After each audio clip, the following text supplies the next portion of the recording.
네, 여러분 어제 FOMC에서 이제 금리를 발표를 했죠. 다들 예상했던 것처럼 0.25%포인트 상승을 했습니다. 자, 이 상황이요. 이 자산 시장의 가격 하락을 또 불러왔는데요. 향후에 비트코인에 어떤 영향을 미치는지 간략하게 정리를 해보겠습니다. 네, 여러분 반갑습니다. 10년 후 100배 오를 암호화폐 투자라 암호화폐 트렌드 2023의 저자 박 작가입니다. 카카오톡에서 크립토 트렌드 랩이라는 커뮤니티를 운영하고 있어요. 현재 2,000분 넘게 참여하셔서 굉장히 활발하게 활동이 일어나고 있는데요. 만약에 혼자 투자하시는 게 굉장히 힘드신 분들은 함께 동참해 주시면 많은 정보들과 또 용기를 얻으실 수 있습니다. 자, 오늘은 제가 평소보다 목 상태가 좀 더 안 좋아서요. 목소리가 좀 덜 맑게 전해드린다는 거 좀 양해를 먼저 부탁드리겠습니다. 네, 어제 FOMC 이제 끝나고 나서 미 증시의 상황들을 보면요. 대부분이 다 1.6% 이상 다 하락을 했습니다. 나스닥이랑 뭐 다우, 그리고 S&P 500이 다 나란히 하락을 했죠. 자, 개별 종목으로 봐도 뭐 굉장히 시뻘겋습니다. 어제 좀 분위기가 좋았던 나스닥도 대부분 하락을 했는데요. 그 와중에 여기 보시면 지금 엔비디아랑 AMD만 굉장히 좀 푸른색을 띠고 있죠. 지금 마이크로소프트까지는 좀 떨어졌는데 좀 요 세 개를 갖다가 요즘에 AI 삼형제 뭐 이렇게 부르고 있습니다. 그래서 지금 AI가 굉장히 중요한 또 테마가 되고 있죠. 시장에서. 그래서 이 세 개 주식이 지금 현재 굉장히 또 좋은 퍼포먼스를 내고 있습니다. 시장이 이렇게 전부 다 내려왔는 데서도 이렇게 선전을 하는 그런 모습을 보여주고 있습니다. 네, 비트코인 차트를 보시면 어제 뭐 선방했다라고 생각을 합니다. 여전히 28K의 이 벽들을 깨지 못하고 지금 촬영하는 9시 반 기준으로 27K를 조금 넘는 수준인데요. 계속해서 28K를 실험을 하고 나서 이제 뚫고 나서 굉장히 단단하게 다지면은 향후 이제 30K, 35K 계속 올라갈 수 있을 거라고 많은 분들이 또 믿고 계십니다. 그래서 이 상황은요, 너무 단기적으로 보지 마시고 지금 뭐 상반기 정도까지의 전체적인 흐름을 한번 보시면서 계속해서 꾸준히 모니터링을 하는 게 좋을 것 같습니다. 네, 어제 비트코인은 2.82% 떨어졌어요. 미국 증시랑 비교하면 상대적으로 조금 더 떨어진 것 같지만 상대적으로 훨씬 더 많이 올랐었죠. 그렇기 때문에 제가 이 비트코인이 굉장히 선방했다고 말씀을 드리는 거고요. 상대적으로 이더리움이나 다른 알트코인은 더 많이 역시나 하락을 했습니다. 자, 근데 특히나 XRP 같은 경우 어제 뭐 23점 몇 프로까지 올랐는데 지금 이제 또 많은 부분을 토해내고 있는 그런 그림을 보여주고 있습니다. 그래서 이 알트코인이 급하게 급등한다고 해서 올라타면 안 된다라는 거를 또 이제 한번 더 이제 보여주는 그런 사례가 되겠죠. 근데 장기적으로는요, 뭐 여러 가지 소스들이 있고, 그리고 어떤 소송에 대한 이슈들이 있기 때문에 이 리플은 뭐 또 싫어하시는 분들 많으세요. 리또속이라고 해서. 근데 이게 보유하신 분들은 계속해서 지켜보시면은 또 어떤 좋은 결과가 있지 않을까, 저 개인적으로는 기대를 하고 있습니다. 네, 비트코인 도미넌스 차트는 이틀 연속으로 좀 하락을 해서요. 지금 41.16% 정도에 머물고 있습니다. 자, 시장의 분위기 때문에요. 투심도 굉장히 많이 줄어든 것 같아요. 공포 탐욕 지수가요. 이제 60 밑으로 내려왔어요. 57로 하락을 했죠. 어제 최고 거의 68인가 66 정도까지 갔다가 지금 이제 57까지 내려온 거 보면은 약간은 이제 숨고르기에 들어간 상태다. 이렇게 보실 수가 있습니다. 제가 뒤에서도 이 전문 차티스트들의 어떤 의견들을 좀 말씀을 드릴 텐데, 이분들이 좀 공통적으로 하고 있는 얘기들이 있어요. 근데 여기 지금 CVD 지표를 보시면요, 요 매수벽이 계속 여기 있어요. 그리고 새로운 매수벽이 또 여기 하나 조금 더 높은 자리에서 만들어지고 있다는 걸 알 수가 있어요. 제가 어제 설명드렸듯이 매수벽이라고 하는 거는 이 구간에 오면은 매입을 하겠다라고 해서 미리 대기를 걸어 놓는 거라고 했죠. 근데 이 색깔이 굉장히 진한 거 보면은 이 많은 고래들이 이 구간에서 이제 매입을 하려는 그런 준비를 하고 있다라고 볼 수가 있고요. 어제 이 가장 강한 큰 고래, 이 갈색 고래 같은 경우는 FOMC 이전에 매물을 다 팔았는데요. 자, 지금 보시면은 다시 이제 매입으로 들어갔다라는 요 신호들을 볼 수가 있습니다. 그 외에 이제 나머지 고래들은요, 지금 이 부분에서 계속해서 매입을 하다가 이제 오히려 이 FOMC 이후에 이제 오히려 조금 더 매도를 했다가 또 요 빨간 고래 같은 경우는 다시 매입을 하고 있죠. 그래서 이런 고래의 움직임들을 보시면서 또 우리가 한번 이 시장을 지켜보는 것도 굉장히 좋을 것 같습니다. 네, 이제 어제 본격적인 얘기를 해보겠습니다. 네, 어제 굉장히 중요한 이벤트였던 FOMC 미팅이 끝나고 이제 금리를 발표를 했습니다. 0.25%포인트 인상을 한다. 이미 시장에서 다들 예상을 하고 있었던 수치였는데 이 발표할 때까지만 해도 굉장히 좀 원만했는데 이제 파월이 질의응답을 하면서 분위기가 좀 많이 바뀌었어요. 근데 거기다 옐런까지 뭔가 좀 찬물을 끼얹는 듯한 발언이 나왔는데 자, 그 부분에 대해서 한번 이야기를 해보겠습니다. 자, 이제 보시면은, 이제 5%로 이제 됐죠. 예측과 동일하고요. 이전에 대비를 해서 0.25% 상승을 했습니다. 그리고 굉장히 지금 급격하게 올리다가 이제 상승, 이제 어떤 속도를 좀 조절했죠. 자이언트 스텝에서, 빅 스텝에서 이제 이번 베이비 스텝까지 굉장히 조절하고 있고요. 사실은, 이번에는 뭐, 빅 스텝 얘기도 많이 나왔었죠. 초순에는. 근데 지금 시장 분위기가 이 금융 시스템 위기와 맞물리면서 굉장히 많이 바뀐 거예요. 그래서 금리는 실제 월 초 대비로는 예상 대비로는 굉장히 좀 적게 상승을 한 거다 이렇게 보실 수가 있고요. 자, 여기서 중요한 부분은 이 연준이 두 가지를 가지고 굉장히 많은 고민을 했죠. 금융 시스템 위기와 물가 안정. 근데 이번에 0.25%를 올렸다는 거는 일단은 물가 안정이 굉장히 중요하다는 거고, 물가가 아직까지 연준이 바라는 만큼 잡히지 못했다는 거예요. 근데 그러다 보니까 이제 이 금융 시스템 위기에 대한 부분들이 이번에 이제 해소가 될 것인가라는 그런 쟁점이 있었어요. 왜냐하면 이 금융 시스템 위기 때문에 뭐가 이제 떡상을 했죠? 네, 비트코인이 떡상을 했던 거죠. 근데 지금 이 위기가요, 이번 FOMC 미팅과 이제 자넷 옐런 발언 이후로요, 굉장히 다시 조금 더 안개 속으로 들어가는 그런 그림이 됐는데, 자, 이게 무슨 의미인지 좀 말씀을 드려볼게요. 자, 우선 점도표 먼저 보시면요. 점도표가 지금 이제 올해 여기 이제 5.1% 중간값이에요. 자, 아마도 올해 한 차례 더 인상을 할 것이라는 의견이 지배적이고요. 내년 말 기준으로는 4.3, 그리고 2025년에 3.1% 정도로 이제 전망을 하고 있습니다.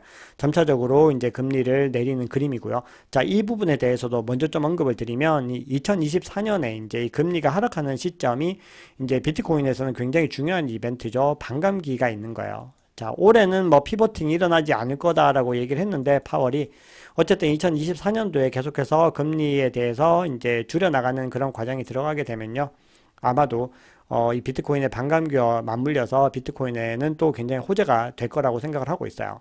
자, 그럼 파월 발언을 조금만 디테일하게 볼게요. 근데 여러분 이걸 좀 아셔야 돼요. 이 사람들이 발언하는 건요, 굉장히 모든 게 다 계산이 돼 있고 단어 하나하나에도 굉장히 엄청난 공을 들이거든요. 그래서 대부분은 하나의 문장 혹은 하나의 단어 때문에도 시장이 요동을 치는 경우를 많이 보게 돼요. 자, 그럼 조금 더 세부적으로 보시면요. 자, 이번에 굉장히 주목해서 보셔야 되는 거는 이겁니다. 예금 금액은 전액 보호될 것이다. 자, 금융 시스템 위기를 어떻게든 이 연준이 그리고 이 미 금융 당국이 해결할 것이다 라는 이야기예요. 자, 그리고 상품 물가는 이제 안정이 됐는데 주거를 비롯해서 상당수 물가가 여전히 높은 수준이다. 그렇기 때문에 금리 인상을 추가적으로 해야 될 필요가 있다는 건데요. 자, 여기 보시면은 이제 중요한 워딩이 나오죠. 연내 기준 금리 인하를 고려하지 않고 있다. 자, 여기에 굉장히 많이 반응을 했어요. 실제로 이제 올해 이제 초순이나 중순 정도에 한번 올리고 나서, 그리고 이제 마지막 연내 하반기에는 아마도 인하를 하지 않을까 생각을 했었는데, 지금 연준 파월이 고려하지 않고 있다라고 해서 이거 이제 못을 박은 거죠. 물론 이 파월의 발언은요, 시시각각 바뀌기 때문에 뭐 이걸 갖다 꼭 맞다고 볼 수는 없지만, 어쨌든 이 연준의 전체적인 분위기는 현재로서는 이 얘기가 사실이긴 하거든요. 그래서 대부분의 언론들도 이런 헤드라인을 걸었죠. 연내 금리 인하 없다. 그리고 올해 한 차례 추가 인상을 예고했다. 자, 요게 이제 핵심이 되는 거예요. 그런데 이번에는 파월의 발언 이상으로 또 자넷 옐런이 굉장히 좀 한 건을 했는데요. 이게 참 무슨 의미냐 하면은, 자, 미 재무장관이에요. 아까 전에 파월이 모든 예금을 보장하겠다고 했는데, 다른 얘기를 합니다. 모든 은행 예금을 보장할 생각이 없다고 얘기를 해요. 그래서 블룸버그도 이렇게 얘기합니다. 이 파월과 옐런이 좀 다른 얘기를 하고 있기 때문에, 이 다른 메시지들 때문에 이 시장이 감당하기에는 굉장히 벅차다라는 얘기를 하고 있어요. 자, 이게 자넷 옐런의 발언인데요. 여기서 중요한 건 이거죠. 모든 무보험은행 예금에 대한 보장을 고려하지 않고 있다. 자, 이렇게 얘기합니다. 그리고 백지보험이나 자산보증과 관련한 어떤 것도 고려하거나 논의하지 않는다. 자, 이렇게 얘기를 하면서, 이건 굉장히 구체적으로 얘기를 하고는, 근데도 은행 시스템을 안정화하고 신뢰를 높이는 데 집중하고 있다. 굉장히 추상적인 얘기를 했어요. 그러니까 시장에서 굉장히 또 신뢰감을 가지지 못하게 된 거죠. 그래서 추가적인 뱅크런들이 일어날 수 있다는 불안감이 생기면서 시장이 반응을 하게 된 겁니다. 하락으로. 자, 그래서 이제 언론들은 또 이런 헤드라인을 내놓고 있죠. 모든 은행 예금 보장할 생각이 없다. 그러니까 이제 비레크먼이 이렇게 얘기합니다. 소형은행 뱅크런 가능성이 있다. 사실은 소형은행만이 아니라 중소형은행이라고 봐야 되겠죠. 그래서 굉장히 위기에 빠져 있는 은행들이 추가적으로 발생할 것이다. 자, 이렇게 볼 수 있어요. 근데 우리가 여기서 또 중요한 게 뭐냐면, 이제 유럽 같은 경우는 이 스위스가, 크레딧 스위스가 이제 파산 직전에 놓이니까 굉장히 중간에서 빨리 중재를 해서 UBS가 인수를 하는데 적극적인 노력을 하게 되죠. 근데 미국은요, 오히려 지금 SVB가 지금 매각이 안 되고 있어요. 그래서 부분 매각, 분할 매각을 지금 추진을 하고 있는 그런 상황입니다. 그러니까 미국은요, 지금 현재 이 금융 시스템 위기를 아직까지 해결하지 못했어요. 그래서 유럽이 조금 안도를 했다면 오히려 미국은 계속해서 진행형의 상태라는 거죠. 자, 이런 상태에서 추가적인 뱅크런들이나 이런 은행 위기가 발생을 하게 되면요, 또 그 대안이 뭐가 될 수밖에 없다. 네, 비트코인이 된다라는 그런 내러티브들은 더 강해질 수밖에 없다. 자, 이런 분위기가 되는 겁니다. 그런데 사실은 이 연준이나 이 재무부가요, 사실 금리 인상을 통해서 뭔가 이 사람들의 어떤 눈을 속이고 있다라는 얘기를 해요. 그래서 피터 시프 같은 경우는 금리 인상에 속지 마라. 왜냐하면 연준은 결국은 양적 완화를 지금 실질적으로는 하고 있다라고 얘기를 해요. 그래서 결국은 인플레를 만들고 있다. 자, 인플레이션이 다시 또 늘어나게 되면은 상승하게 되면 어떻게 되겠어요? 역시나 그 비트코인에 대한 그 가치들이 계속해서 조명이 되게 될 거잖아요. 그쵸? 자, 그래서 이게 왜 이 사람이 이런 얘기를 하냐면은 이 긴급 대출 프로그램이라고 하는 이 BTFP가요, 사실은 이 대폭 할인된 국채와 MBS를 시가가 아니라 액면가로 대차대조표에 올리고 거기에 대해서 이제 은행에 새로 창출된 현금을 제공하는 거거든요. 그래서 이걸 갖다 이 사람은 결국은 양적 완화와 효과가 똑같을 거다라고 얘기를 하고 있습니다. 자, 그런데 이제 변수가 생겨나고 있어요. 지금 이제 연준이 좀 작심을 하고 지금 적극적인 공세를 하고 있죠. 결국은 이 비트코인이 이렇게까지 재조명되고 가치가 부각이 되면요, 중앙 정부들의 심기를 건드릴 수가 있고 계속해서 공격이 이어질 수 있다고 제가 반복해서 말씀을 드렸죠. 결국 SEC가요, 이 크라켄에 이어서 코인베이스에도 웰스 노티스를 발송을 했습니다. 이 웰스 노티스는 민사소송 전에 이 기업의 해명을 요구하는 이 사전 통지서라고 되어 있거든요.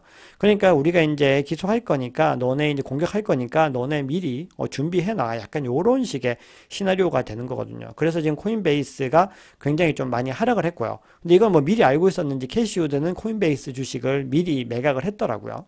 자, 그러니까 이 코인베이스의 브라이언 암스트롱이 또 이렇게 만만한 인물은 아니거든요. 이제 리플이 그랬던 것처럼 여기에 그냥 순순히 크라켄처럼 굴복할 생각은 없어 보여요.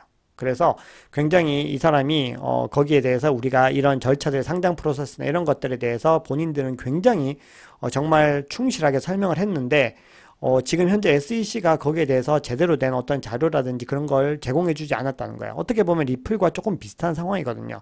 그래서 이 사람이 이렇게 얘기합니다. 편파적이지 않은 다른 기관을 통한 공개 토론을 할 것이다.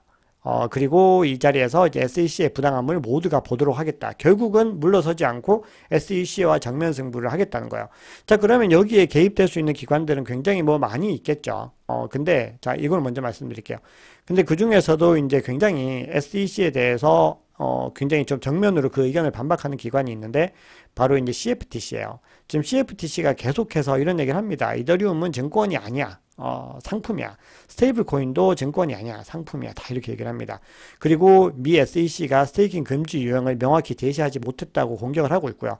둘이서 좀 협의를 하라고 하니까 뭔가 의회 강제 명령이 필요하다고 얘기를 합니다. 그러니까 SEC와는 말이 통하지 않는다는 거예요. 그래서 저지할 수 있는 뭔가 강력한 도구가 필요하다고 이렇게까지 얘기를 하고 있어요. 그렇기 때문에 지금 이 국면 자체가요, 미국 내부에서도 SEC에 대한 비판 여론이 많기 때문에 또 어떻게 흘러갈지 알 수가 없는 거죠. 자, 그런데 보시면은 이 SEC는요, 코인베이스 말고 지금 저스틴 선에 대해서도 지금 고소를 했습니다. 역시나 동일해요. 미등록 증권 판매, 사기, 시장 조작 이런 혐의를 가지고 있어요. 그래서 이 저스틴 선이 또 어떻게 대응할지에 대해서도 좀 지켜봐야 됩니다. 자, 이 비트코인의 단기적인 향방에 대해서는요, 뭐 두 명의 어떤 기술적인 분석가들의 의견을 좀 말씀을 드려보겠습니다. 코인텔레그래프에서 굉장히 유명한 기고가죠. 라케시 우페드히에 같은 경우는요, 20일 지수 이동 평균과 그리고 과매수 영역의 상대 강도 지수를 이제 고려를 했을 때요, 이제 최소 저항 경로가 위쪽을 향하고 있다. 자, 그래서 이 사람 얘기는 이제 28K를 돌파하면 30에서 32K까지는 갈 수 있는 길을 열어줄 것이다라고 이렇게 기존의 입장을 얘기를 해요. 그런데 좀 여기서 좀 중요한 얘기를 하는데, 조정이 이제 만약에 발생하게 될 경우는 이 지지선이 25K 부근이다라고 얘기를 합니다. 자, 그러니까 지금 현재 어떤 분위기에서 지금 30K, 32K까지 갈 수 있는 길이 열려 있지만 25K까지 하락할 수 있는 가능성에 대해서도 대비를 해야 된다. 자, 이런 결론을 이야기를 하고 있고요. 자, 인컴 샤크라고 하는 트레이더 분도 비슷한 입장을 보이고 계세요. 결국은 이제 30K까지 뭐 가겠지만 그 전에 만약에 조정이 일어나게 되면요 25K에서 지지를 받을 것이다 라는 얘기를 하고 있어요. 그래서 본인도 여기서 바이어가 될 것이다, 추가적인 매입을 할 것이다, 이렇게 얘기를 하고 있어요. 그래서 지지를 25K 정도로 보는 의견들이 많이 있고, 만약에 여기서 뭔가 치열한 접전 끝에 이제 상승을 하게 되면은 30K까지 충분히 도달할 수 있다, 단기간 내에. 자, 이런 이야기를 하고 있어요. 그래서 이제 단기 예측을 소개해 드리는 건 늘 좀 부담이 좀 돼요. 근데 어쨌든 여러분들께서 이제 이런 부분들 좀 궁금해 하시는 분들이 많기 때문에 언급을 좀 해봤습니다. 자, 그럼 올해를 이제 보고서 조금 더 장기적인 전망으로 한번 살펴보면요. 여전히 굉장히 이 시장에 대해서 희망적인 메시지를 보내고 계신 분들이 많이 있습니다. 자, 여기 보시면은 이 블룸버그 전략가라고 되어 있는데, 자, 이분이 마이크 맥글론이라고 하는 분이거든요. 이분은 이제 비트코인이 올해 들어서 금보다 10배 상승을 했는데 이게 BTC 슈퍼사이클 시대가 도래하는 것이다 라는 얘기를 하고 있어요. 그리고 매크로 전문가이면서 이 골드만삭스 출신의 이 라울팔이라는 분은요, 비트코인이 1년 내에 5만 달러 도달할 것이다, 이런 얘기를 하고 있어요. 자, 이분들은요, 차트에 관해서 분석을 하고 얘기하는 게 아니라 거시경제적인 상황을 이야기를 하는 거거든요. 앞서 제가 말씀드렸듯이 이 연준이라든지 아니면 재무부가 지금 이번에 이제 했던 이야기들, 그리고 이제 향후 은행 시스템 위기, 그리고 물가가 어떻게 될 것인가, 이런 부분들을 고려했을 때 아마도 이런 결과들이 나올 것이다 라고 얘기를 하고 있어요. 자, 오늘 준비한 얘기는 여기까지입니다. 제가 오늘 목 상태가 안 좋아서 조금 버벅거렸는데 여러분들 끝까지 봐주셔서 굉장히 감사합니다. 영상이 괜찮으셨다면 구독, 좋아요, 알림 설정, 댓글 부탁드리겠습니다. 오늘 하루도 잘 보내세요.